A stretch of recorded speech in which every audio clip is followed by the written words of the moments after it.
할렐루야. 한 주간 잘 지내셨습니까?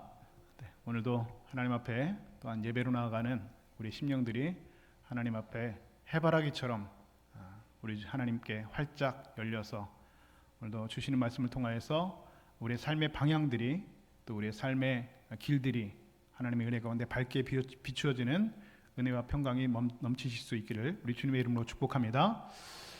여러분, 올림픽에서 금메달을 하나 따는 것이 굉장히 어려운 일이죠. 그런데 여러분, 전 세계 사람 중에서 올림픽 금메달을 제일 많이 딴 사람은 과연 금메달을 몇 개 정도 땄을까요? 한번 생각해 보셨습니까? 한 10개 정도 땄을까요? 10개 따면 제일 많이 딴 사람일까? 20개 정도 땄을까요? 제가 이렇게 찾아보니까 금메달을 23개, 그러니까 올림픽에서만 금메달을 23개 딴 사람이 있습니다. 그 이름은 마이크 펠프스라고 하는 미국의 수영 선수입니다. 그는 2000년 시드니 올림픽에 15살의 나이에 출전을 시작해서 16년 동안, 그러니까 마지막 올림픽이 2016년 리우데자네이루 올림픽을 끝으로 16년 동안 무려 수영에서만 23개의 금메달을 땄다고 합니다. 그리고 그 기록은 현재까지도 깨어지지 않는 세계 최다 금메달 기록이 되어집니다. 그런데 이 마이크 펠프스가 은퇴한 후에 미국의 CNN 방송국과의 인터뷰에서 세상 사람들의 생각하지 못했던 의외의 인터뷰를 하나 했는데요. 그는 그 CNN의 인터뷰에서 이렇게 이야기를 한 적이 있습니다.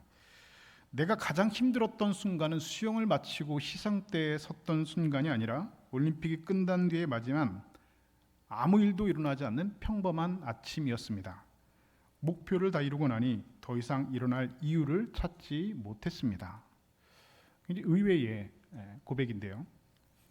세상적인 기준으로 볼 때는 분명히 완벽하고 최고의 성공을 이룬 인생이었지만 정작 그의 마음에는 뭔가 설명되지 않은 마음의 공허함이 있었다라고 하는 것이죠. 여기서 우리는 자연스럽게 한 가지 질문 앞에 서게 됩니다. 그렇게까지 성공했는데도, 그렇게까지 올라왔는데도 그의 마음 가운데 공허함과 이런 그 비어 있는 마음이 있다고 한다면, 그렇다면 나는 지금 무엇으로 살아가고 있는가라고 하는 질문입니다.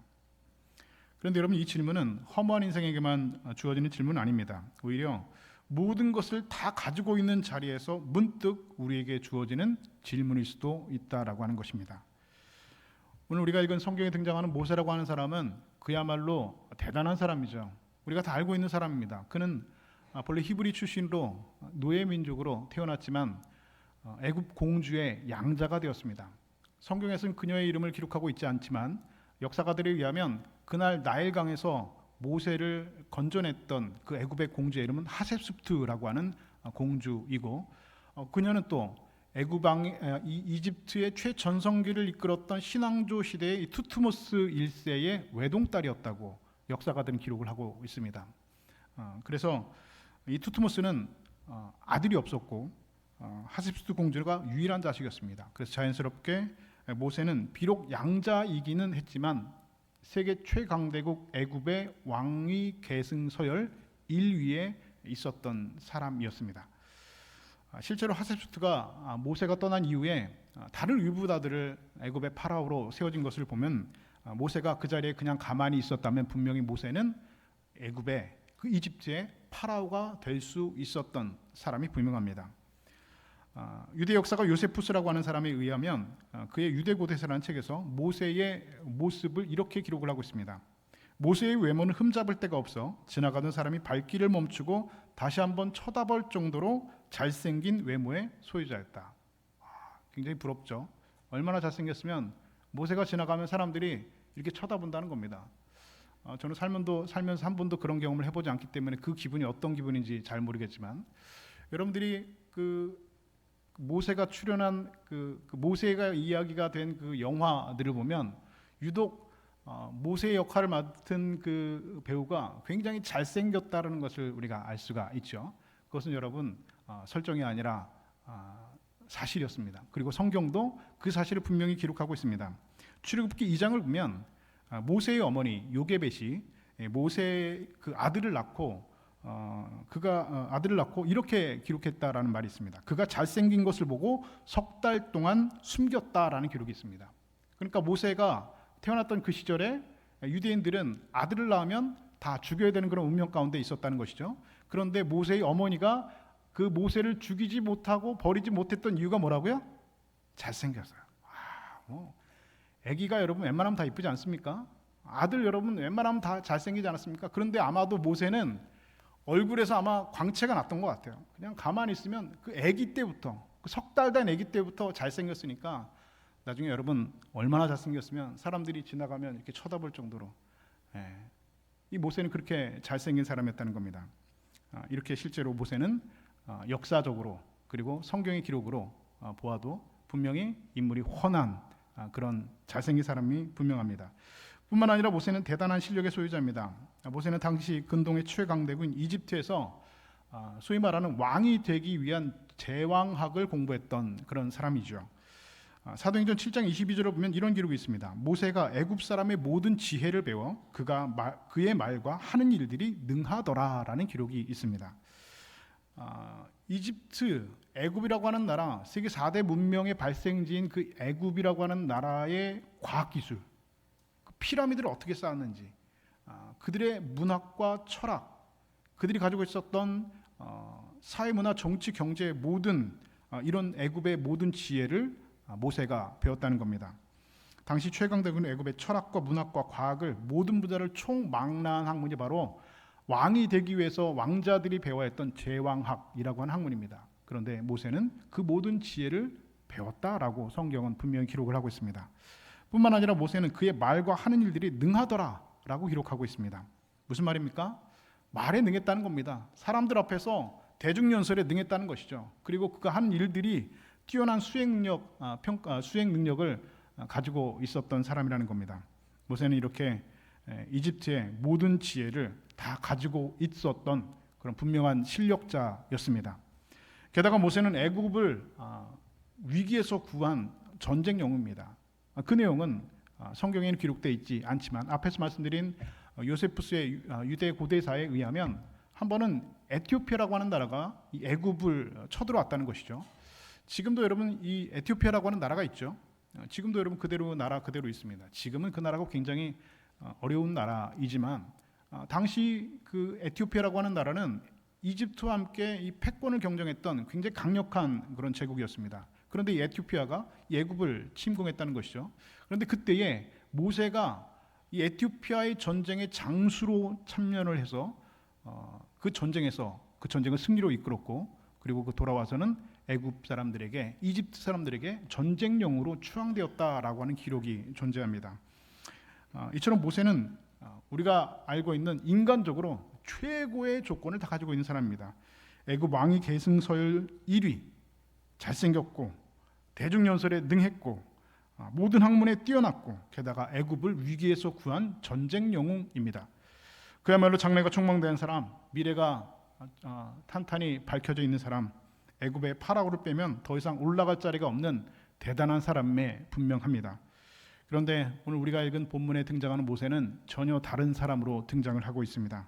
모세는 지금 바위에 앉아서 한가롭게 양을 치는 지금 목동의 신세로 앉아 있습니다. 나이는 80세가 되어서 머리는 다 백발이 되었고, 그리고 얼굴은 주름진 노구의 그런 모세의 모습을 오늘 성경은 기록하고 있습니다. 그리고 모세는 지금 꿈도 없고 아무런 희망도 없이 맥없이 주저앉아서 하염없이 하루 종일 양이나 쳐다보는 그러한 신세가 되고 말았습니다.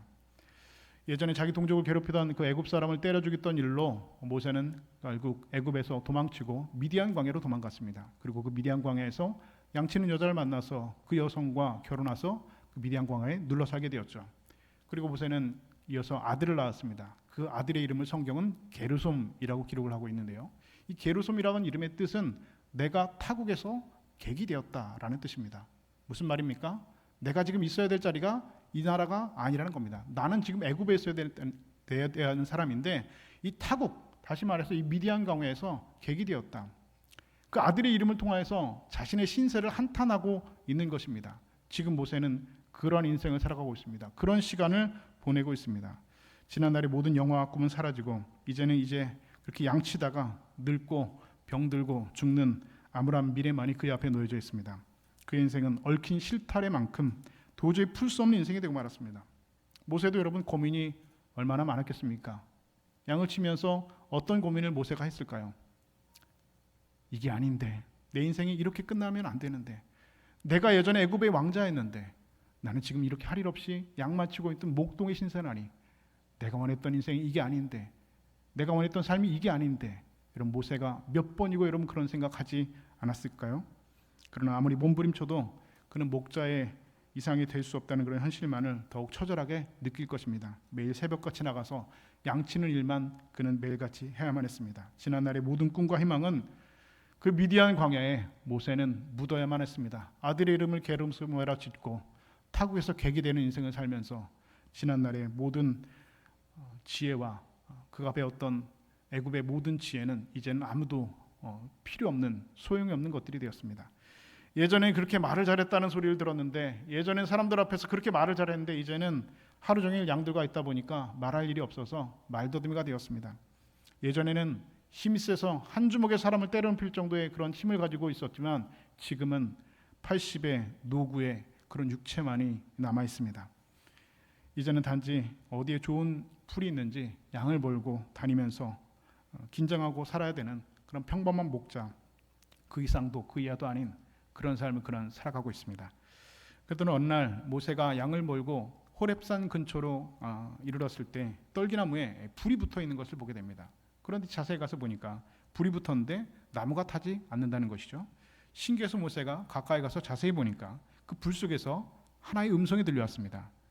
그리고 그것은 바로 하나님의 음성이었습니다. 이리로 가까이 오지 말라. 내가 쏜 것은 거룩한 것이니 내 발에서 신을 벗으라 말씀하고 있습니다. 여러분, 이것은 하나님께서 모세에게 나타나신 겁니다. 그래서 여러분 출애굽기 4장은 뭐라고 부르냐? 이 모세의 소명장입니다. 하나님께서 나타나셔 모세에게 소명, 다시 말해서 사명을 맡겨주시는 장면이 바로 이 출애굽기 4장의 내용입니다. 하나님께서 모세에게 실제로 사명을 주십니다. 내가 너를 바로에게 보내서 내 백성 이스라엘 자손을 애굽에서 인도하여 낼 것이다. 하나님께서 말씀하셨습니다. 그러나 모세는 그 하나님의 명령을 단칼에 거절합니다. 뭐라고 모세가 고백합니까? 내가 누구이기에 바로에게로 가며 내가 누구이기에 애굽에서 그들을 인도하여 내리이까? 모세의 대답은 부정적이었습니다. 할 수 없다라는 것이었습니다. 아마도 모세는 그 하나님께서 자신을 불러주셨을 때에 그 호렙산에서 아마도 40년 전 애굽에서 도망쳐 미디안으로 도망치던 그 시절, 그 시간이 떠올랐을 겁니다. 사실 모세는 40년 전에 자기 민족을 구원하겠다고 나섰던 적이 있었습니다. 사도행전 7장 25절은 모세가 애굽 사람을 때려 죽였던 그 사건을 이렇게 기록합니다. 그는 그의 형제들이 하나님께서 자기의 손을 통하여 구원해 주실 것을 깨달으리라고 생각했으나 그들이 깨닫지 못하였더라. 무슨 말입니까? 모세는 그 히브리 민족을 자신의 손을 통하여서 구원해 주실 것이라고 생각했다는 겁니다.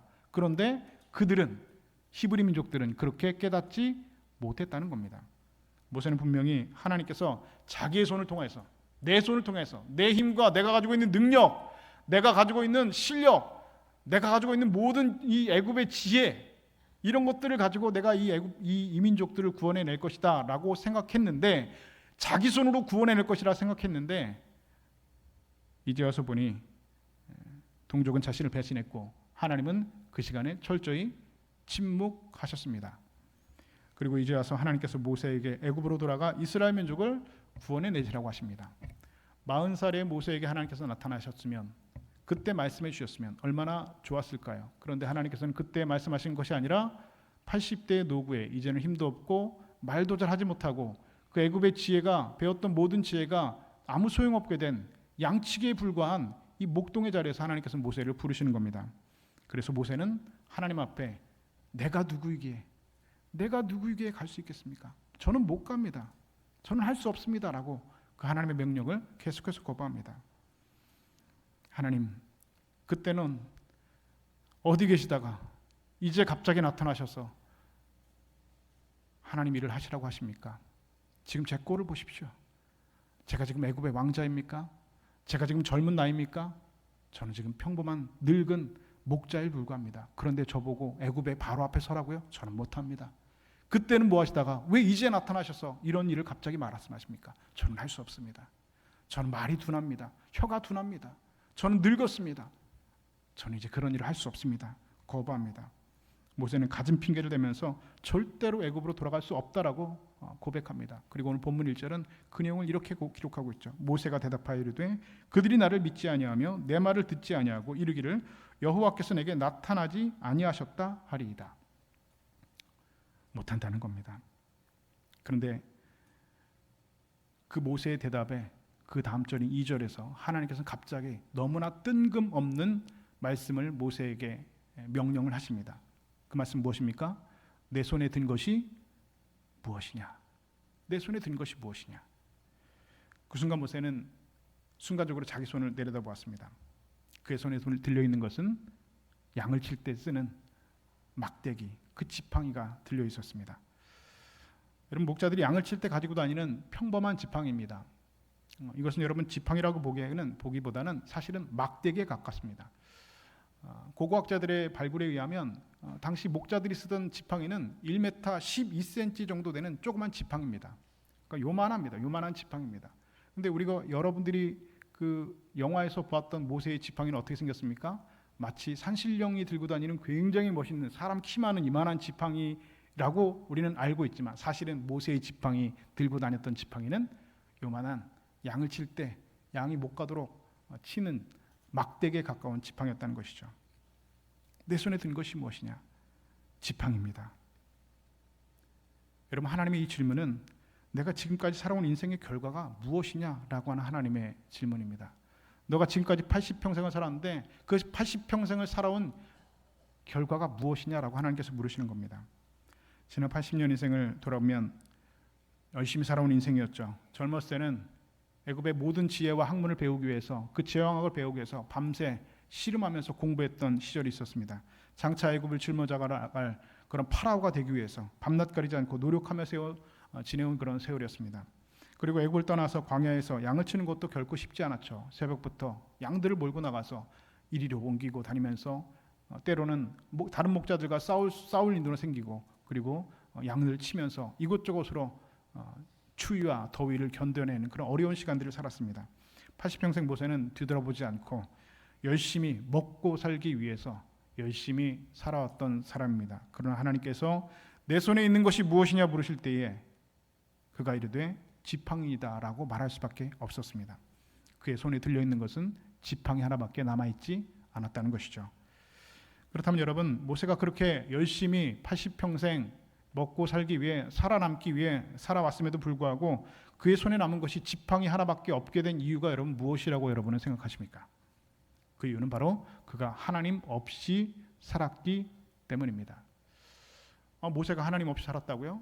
그렇지 않은 것처럼 우리는 알고 있죠. 그러나 모세는 하나님 없이 살았습니다. 40년 전 이스라엘 백성들을, 그 히브리 민족들을 애굽에서 구원해 내리라고 생각할 때 그는 자기 손으로, 자기의 능력으로 구원해 낼 것이라고 생각했습니다. 그러나 동족은 배신했고 하나님은 침묵했습니다. 그리고 성경 어디에도 모세가 출애굽기 4장에서 하나님을 떨기나무 가운데 만나기 이전에 모세가 하나님 앞에 기도했다는 기록은 단 한 줄도 없습니다. 모세는 철저히 하나님 없는 인생을 살았습니다.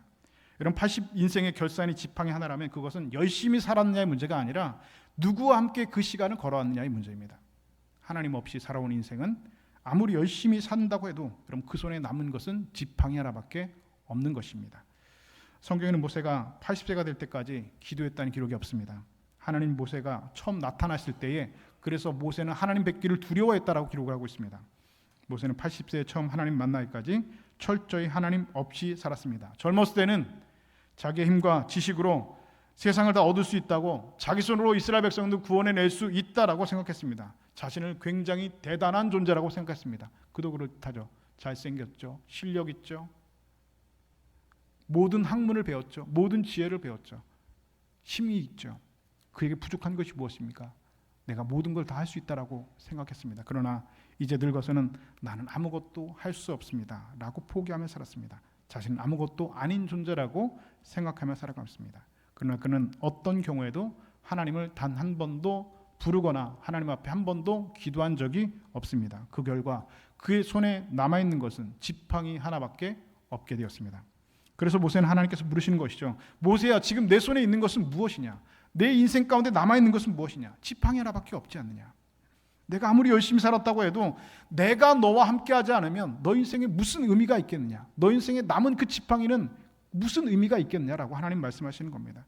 지금 내 손에 들려져 있는 그 지팡이, 그것 가지고 양을 쳐서 밥 먹고 새끼 밥 먹고 사는 것, 그것밖에 내 인생에 무슨 의미가 있느냐라고 하나님께서는 모세에게 지금 물으시는 겁니다. 하나님께서는 오늘 저와 여러분에게도 똑같은 질문으로 말씀하고 계십니다. 내 손에 있는 것이 무엇이냐? 여러분들이 나름대로 인생을 열심히 살아오셨죠. 특별히 우리 한국 사람들은 굉장히 부지런한 민족입니다. 굉장히 열심히 살아갑니다. 누가 게으름 떠는 것을 보지 못합니다. 열심히 먹고 살기 위해서, 아니 살아남기 위해서, 이렇게 가난한 나라에서, 전쟁으로 폐허가 된 나라에서 먹고 살기 위해, 살아남기 위해서 새벽부터 밤늦게까지 새벽종이 울렸네, 새마을 운동하고 열심히 뒤를 돌아보지 않고 열심히 살아왔습니다.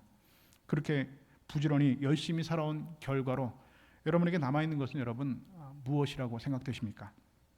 광야에 서 있는 모세처럼 젊은 날 품었던 내 꿈과 내 희망은 모두 다 흩어져 버리고 하루하루 현실에 매여서 그저 하루를 버티며 삼시세끼 먹고 사는 것에 치중하면서 살아내고 있지는 않은지요.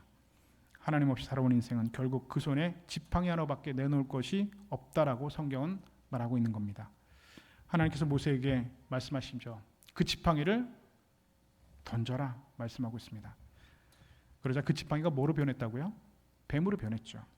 모세가 뱀을 보면 트라우마가 일어납니다. 모세에게 뱀은 어떤 트라우마입니까? 바로 이집트의 그 애굽의 파라오의 왕관에 쓰여져 있는 그 문양이 바로 이 뱀입니다. 모세에게 뱀은 무엇을 상징합니까? 파라오입니다. 애굽의 그 파라오가 쓰고 있던 왕관, 그 파라오로 떠올리게 하는 것이죠. 뱀을 보면 모세는 그래서 그 트라우마가 올라옵니다. 그 순간 과거의 기억이 돌아옵니다. 그 옛날 애굽의 바로를 피해서 도망했던 자신의 젊은 날의 모습이 떠오릅니다. 그리고 다시 한번 두려움에 떱니다. 그런데 하나님께서 다시 모세에게 명령하시죠. 내 손을 밀어 그 꼬리를 잡으라 말씀하고 있습니다. 여러분, 이것은 상식적으로 있을 수 없는 일이죠. 뱀을 잡을 때 여러분 어디를 잡아야 됩니까? 머리를 잡아야죠. 뱀 잡아보신 분 아시잖아요. 뱀을 잡을 땐 꼬리 잡으면 큰일 납니다. 꼬리 잡으면 어떻게 돼요? 물립니다. 예.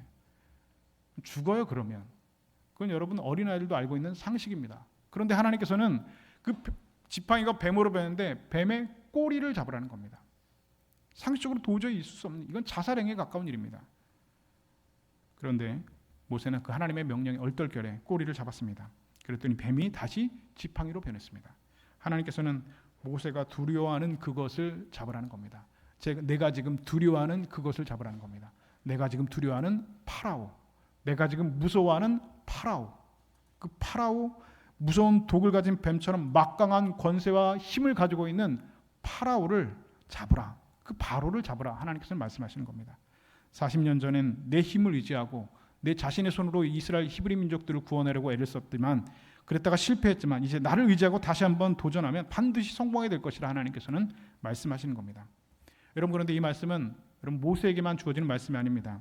하나님 오늘도 우리 모두를 실패한 자리에서 다시 부르시면서 이번에는 내 힘이 아니라 나를 의지하고 다시 한번 도전하고 다시 한번 시작해라 라고 말씀하고 있습니다. 영국에 한 여성이 있었습니다. 1969년 영국의 한 평범한 가정에서 여자 어린아이가 태어났습니다. 학창시절 꿈 많고 상상력이 풍부했던 이 J.K. 롤링은 대학을 졸업한 후 1992년 27살의 나이에 결혼을 한 후 3년 후에 안타깝게 이혼을 했습니다. 그리고 이어서 어머니가 사망하고 그녀는 절망했습니다. 생활고에 시달리면서 영국 정부가 주는 정부 보조금에 의지하면서 하루하루를 버텨내며 살았습니다. 그러나 그녀가 붙들고 있었던 것은 어렸을 때부터 꿈 많고 상상력이 많았던 글 쓰는 것이었습니다. 그녀는 집에 틀어박혀 삼시세끼를 먹으면서 근근히 살아내면서 소설에 매진했습니다. 그리고 자신의 쓴 소설을 3년간 쓴 소설을 영국에 있는 12개의 출판사에 다 보냈습니다. 그런데 한 군데도 답이 오는 출판사는 없었습니다. 그런데 유일하게 그녀에게 출판하겠다라고 답이 온 그 출판사가 있었습니다. 그리고 그녀의 소설은 3년 만에 책이 되어서 한 권의 소설로 등장하게 되었습니다. 세상에 등장한 그녀의 소설 이름 바로 해리포터와 마법사라고 하는 소설입니다. 이 소설은 출간된 후 전 세계에서 4억 5천만 부가 판매되었고 그녀는 전 세계에서 가장 많이 팔린 소설의 주인공이 되어서 이루 말할 수 없는 인생의 대역전과 성공을 이뤄냈습니다. 그리고 그녀는 지난 2008년 하버드 대학교 졸업식 연설에서 이런 고백을 했습니다. 실패는 내가 상상 속에서 만들어냈던 두려움들을 하나씩 벗겨주었습니다. 그때 나는 깨달았습니다. 실패는 인생의 끝이 아니라 더 단순하고 더 진실한 삶으로 나아가게 하는 출발점이 될 수 있다는 것을 말입니다. 여러분, 우리 모두는 실패할 수 있습니다. 무너질 수 있습니다. 내 인생이 어쩌다 이렇게 되었나? 우리 여러분 그런 생각 다 할 수 있습니다. 그러나 여러분 중요한 것은 무엇입니까? 실패할 때, 넘어졌을 때, 그리고 낙심하고 절망했을 때 여러분 그 지점이 우리의 신앙이, 우리의 믿음이 작동돼야 되는 순간입니다. 여러분 고무공은 바닥에 떨어지면 어떻게 됩니까? 다시 튀어오르지요. 그런데 공마다 여러분 그 튀어오르는 높이는 다 다릅니다. 이것을 여러분 회복 탄력성이라고 합니다. 그러니까 얼마만큼 내가 회복 탄력성이 있냐는 겁니다. 내가 바닥에 떨어졌을 때, 내 인생이 추락하고 실패하고 나락으로 떨어졌을 때 내가 얼마만큼 그 바닥을 치고 다시 올라올 수 있는 회복 탄력성이 있냐는 겁니다. 우리는 영적으로, 우리 믿음으로, 우리 말씀으로, 하나님께 쓰이는 그 믿음으로 우리는 영적으로 회복 탄력성을 가지고 있죠. 바닥을 세게 치면 칠수록 공은 더 높이 하늘로 올라가게 됩니다. 그런데 어떤 공은 바닥에 닿으면서 위로 튀어오르지 않습니다. 회복 탄력성이 없기 때문에 그렇습니다. 하나님께서는 우리가 다시 회복하길 원하십니다. 절망의 자리, 실패의 자리, 누구나 여러분 실패하고 넘어질 수 있습니다. 우리는 그렇게 살아가는 연약한 존재입니다. 무한하신 하나님께서는 우리 유한하신 인간을 그렇게 창조하셨습니다. 날마다 여러분 꽃길만 걸으면서 성공하며 사는 인생은 아무도 없습니다. 그러나 여러분 그때 중요한 것은 무엇입니까? 절망하지 않는 겁니다. 낙심하지 않는 겁니다. 다시 튀어오를 수 있는 영적인 회복 탄력성을 갖는 겁니다. 그 힘은 어디에서 나오는 겁니까? 믿음에서 나오는 겁니다. 하나님을 향한 신뢰에서 나오는 겁니다. 하나님을 온전히 믿는 그 의지함에서 여러분 우리의 영적인 회복 탄력성이 여러분 나오는 겁니다. 여러분 이 사실을 믿으실 수 있기를 주님의 이름으로 축복합니다. 하나님 앞에 그때 우리가 해야 될 것은 무엇입니까? 기도합니다. 하나님, 저에게 원하시는 것이 무엇입니까? 하나님, 제 인생에 하나님의 뜻은 어디에 있는 겁니까? 내가 왜 이 바닥까지 떨어져야 됩니까? 내가 옛날엔 애굽의 왕자였는데, 내가 그렇게 옛날엔 잘 나갔는데 지금 내가 왜 이렇게 바닥에 떨어져서 이렇게 살아가야 됩니까? 들에서 한가롭게 양이나 치고 이름을 게르솜이라고 아들의 이름을 짓는 모세와 같이 하나님 왜? 하나님 왜? 그 자리에서 우리가 해야 될 일은 무엇입니까? 하나님의 뜻을 구하는 겁니다. 하나님 왜 나를 이 자리에 있게 하셨습니까? 하나님께서 원하시는 것은 무엇입니까? 하나님의 뜻은 무엇입니까? 내 인생에 우연은 없는데 참새 한 마리도 하나님의 뜻이 아니면 떨어지지 않는데 왜 하나님 나를 이 자리까지 추락시키십니까? 절망하지 않고 낙심하지 않고 기도하는 겁니다. 그렇다면 여러분 우리가 그 자리에서 하나님 앞에 기도한다면 하나님께서 우리를 다시 한번 붙들어 주셔서 모든 실패를 뛰어넘는 하나님의 놀라운 은혜로 다시 회복하게 될 줄로 믿습니다. 결국 모세는 지팡이를 들고 애굽으로 나아갑니다. 그런데 성경은 아주 놀라운 단어를 기록하고 있습니다. 하나님께서 내 손에 있는 것이 무엇이냐? 지팡이입니다라고 했을 때 그 지팡이는 양을 치는 지팡이였죠. 그런데 모세가 하나님의 사명을 붙들고 하나님께서 주신 그 말씀을 붙들고 하나님의 그 말씀을 의지하고 애굽을 향해서 나갔을 때 성경은 모세가 들고 있던 그 지팡이를 하나님의 지팡이로 부르기 시작합니다. 출애굽기 4장 20절은 이렇게 분명히 기록합니다. 모세가 그의 아내와 아들들을 나귀에 태우고 애굽으로 돌아가는데 모세가 하나님의 지팡이를 손에 잡았더라. 할렐루야. 무슨 지팡이를 잡았다고요? 하나님의 지팡이입니다. 좀 전까지 들고 있던 지팡이는 여러분 무슨 지팡이였습니까? 양이나 치는 막대기였습니다. 그런데 지금 모세가 애굽을 향해서 나갈 때 들고 가는 지팡이는 뭐라고요? 하나님의 지팡이를 들고 나갔다라고 성경은 분명히 기록하고 있습니다. 그 하나님의 지팡이를 들고 가는 모세는 더 이상 바로를 두려워하지 않습니다. 바로 앞에 당당히 서서 내 백성을 보내라 말씀하고 있습니다. 그리고 그 지팡이로 모세는 홍해를 갈랐습니다. 그리고 그 지팡이로 모세는 반석에서 물을 내어서 수많은 생명들을 살려냈습니다. 그리고 그 지팡이로 모세는 하나님께서 그에게 맡겨신 그 소명들을, 위대한 그 대역사를, 그 사명을 넉넉히 감당하는 하나님의 사람이 되었습니다. 사랑하는 여러분, 이 시간 하나님께서 우리에게도 동일하게 말씀하십니다. 내 손에 있는 것이 무엇이냐? 아무리 열심히 살아왔어도 손에 남은 것이 지팡이 하나뿐이라면 그것은 우리가 하나님 없이 살았기 때문은 아닐까? 아무리 우리가 열심히 부지런히 살았어도 내 손에 있는 것이 지팡이 하나밖에 없다라고, 하나님께 내밀 수 있는 것이 지팡이 하나밖에 없다고 한다면 그것은 우리가 하나님을 온전히 의지하지 않고 살았기 때문은 아닐까? 그러나 여러분, 그럼에도 여러분 낙심하지 마십시오. 이제라도 내 힘을 의지하는 것이 아니라 하나님을 의지하면 다시 한번 여러분 회복하면 되는 겁니다. 공은 여러분 바닥에 떨어지면 튀어오르면 됩니다. 문제가 생기면 그 문제는 해결하면 그만입니다. 여러분, 우리 문제는 여러분 극복하라고 있는 겁니다. 문제는 여러분 뛰어넘으라고 있는 겁니다. 세상의 문제는 그 문제에 막혀서 주저앉으라고 있는 것이 아닙니다. 문이 왜 있어요? 문은 열라고 있는 거예요. 닫으라고 있는 게 아니에요. 그런데 그 문 앞에 앉아서 왜 주저앉아 있죠? 왜 우리는 여러분 문제 앞에서 그 문제를 극복하지 못하고 여러분 왜 절망하고 낙심하고 있죠? 왜 신세한탄을 하고 있죠? 왜 아들 이름을 게르솜이라고 지으면서 여러분 그 앞에서 여러분 화려했던 그 시절만 여러분 생각하면서 낙심하고 상처받으며 여러분 그렇게 살아가고 있지요? 그럼 하나님을 의지하면서 다시 한번 일어나는 것이 중요합니다. 나는 할 수 없지만 누구는 하실 수 있습니까? 하나님은 하실 수 있습니다. 할렐루야. 나는 할 수 없죠. 내가 뭘 해요? 그럼 하나님은 하실 수 있는 겁니다. 모세는 할 수 없습니다. 그러나 누구는 하십니까? 하나님께서 하시는 겁니다. 사랑하는 여러분, 내 손에 있는 것이 무엇이냐? 이 질문은 모세에게뿐 아니라 오늘 이 시간 우리에게 동일하게 물으시는 질문입니다. 모세의 손에 들려있던 지팡이는 화려한 왕의 지팡이도 아니었고 그리고 애굽의 권세도 아니었습니다. 광야에서 달고 다른 평범한 지팡이에 불고 있습니다. 80년 인생을 살고 난 뒤에 그의 손에 남아있는 것은 사람의 눈으로 보면 너무나 초라한 그런 지팡이에 불과했습니다. 그러나 하나님은 그 지팡이를 버리라 말씀하시지 않았습니다. 다른 그 지팡이로 가져오라 말씀하시도 않으셨습니다. 그저 하나님께서 뭐라고 말씀하셨습니까? 그것을 땅에 어떻게 해라? 어떻게 해라? 내려놔라. 내 앞에 던져놔라. 너 들고 있는 그 지팡이 그거 내 손에 쥐고 있지 말고 그 지팡이로 네가 뭘 할 수 있다고 생각하지 말고 내 앞에 내려놓으라는 겁니다. 몇 년 만에? 40년 만의 일입니다. 왜 40년 전에는 하나님께서 모세를 안 부르셨을까요? 우리는 그 이미 답을 알고 있습니다. 그런데 그 지팡이를 내려놓으라는 겁니다. 여러분, 우리 하나님께서 우리에게 너 왜 이것이 없느냐 따지시는 것이 아니라 지금 우리 손에 들려있는 그것을 내 앞에 내려놓을 수 있느냐라고 우리에게 질문하시는 겁니다. 우리가 가지고 있는 우리 손에 들려있는 각자의 지팡이를 너는 내 앞에 하나님 앞에 내 앞에 그거 내려놓을 수 있느냐라고 하나님 물으시는 겁니다. 하나님께서는 지금 우리 손에 들려있는 것에 관심이 참 많으십니다. 여러분 손에 무엇이 들려있습니까? 여전히 여러분이 붙들고 있는 과거의 상처를 붙들고 계신가요? 아니면 놓지 못한 후회의 지팡이를 들고 계십니까? 상처의 지팡이를 들고 계십니까? 낙심과 절망의 지팡이를 들고 계십니까? 아니면 아무것도 없다고 느껴지는 텅 빈 손으로 하나님 앞에 지금 서 계십니까?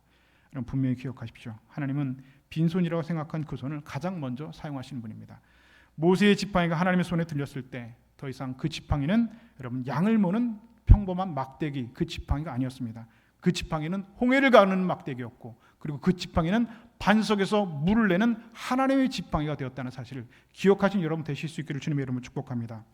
문제는 그 지팡이가 무엇으로 만들어졌느냐? 그 지팡이가 양을 모는 지팡이냐? 풀을 베는 지팡이냐? 그 지팡이에 여러분 그것이 중요한 것이 아니라 그 지팡이가 누구의 손에 붙들려 있느냐가 여러분 중요했던 것이죠. 하나님은 우리에게 성공을 요구하지도 않습니다. 우리 모두에게 완벽함을 요구하지도 않습니다. 다만 우리 인생을 내 인생을 나에게 온전히 맡길 수 있느냐? 내 지팡이를 내 앞에 온전히 내려놓을 수 있느냐? 그것을 여러분 오늘 우리에게 물으십니다. 여러분 금메달 23개 땄던 마이클 펠프스 그가 시상대가 아니라 평범한 아침에 절망하고 가장 힘들었다라고 고백했습니다. 이유가 무엇일까요? 그가 손에 쥔 것은 많았지만 23개의 금메달을 손에 쥐고 있었지만 그의 인생이 맡길 곳이 없었기 때문 아닙니까? 그러나 모세는 달랐습니다. 손에 남은 것이 지팡이 하나뿐이었을 때 그 지팡이를 하나님께 맡기고 그 순간부터 그의 인생은 하나님께 온전히 붙들리는 인생으로 살아갔습니다.